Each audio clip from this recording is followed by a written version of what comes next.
memastikan dukungan dan kesiapan rakyat. Ada waktu lagi jika kita menunggu kesempatan emas ini akan hilang.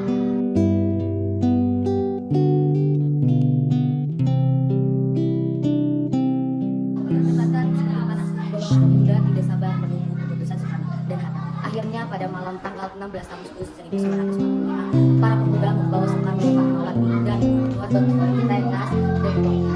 Para pemuda mendesak agar proklamasi segera dilaksanakan karena campur tangan Jepang. Namun, semua akan bagian memberikan jaminan bahwa proklamasi akan dilaksanakan paling lambat tanggal 17 Agustus. Para pemuda akhirnya membalikan Soekarno dan Hatta ke Jakarta. Setelah kembali dari Rengas Depok, Soekarno, Hatta, dan Ahmad Subarjo menuju rumah Laksamana Maeda. Di sanalah naskah proklamasi disusun.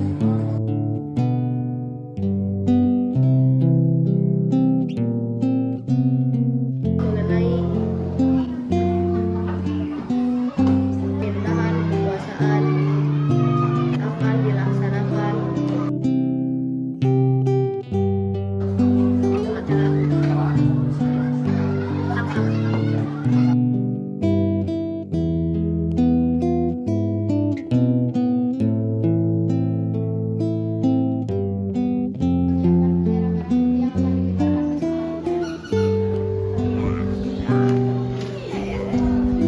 Agustus 1945, halaman rumah Soekarno di Pegangsaan Timur 56 dipenuhi rakyat.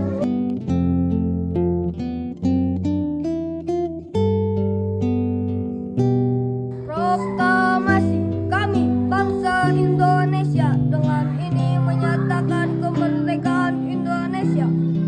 Hal-hal yang mengenai pemindahan kekuasaan dan lain-lain diselenggarakan dengan cara seksama dan dalam tempo yang sesingkat-singkatnya. 17 Agustus 1945 atas nama bangsa Indonesia, Soekarno-Hatta.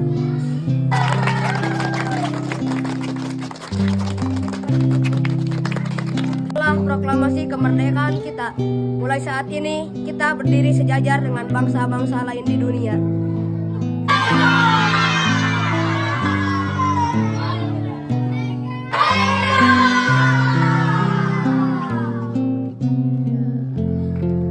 Setelah pembacaan proklamasi, upacara pengibaran bendera dilakukan.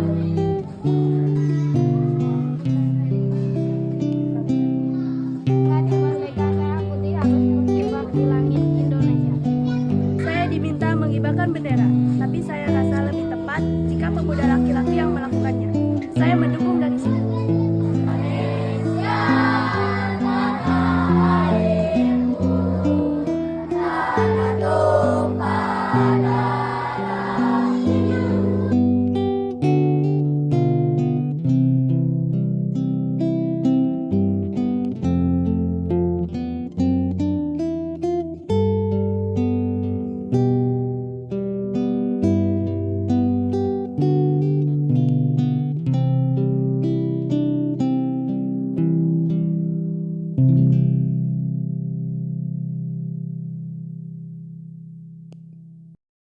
Secara besar telah lahir hari ini Indonesia merdeka.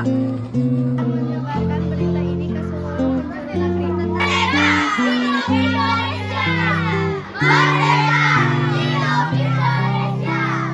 Proklamasi 17 Agustus 1945 adalah tonggak lahirnya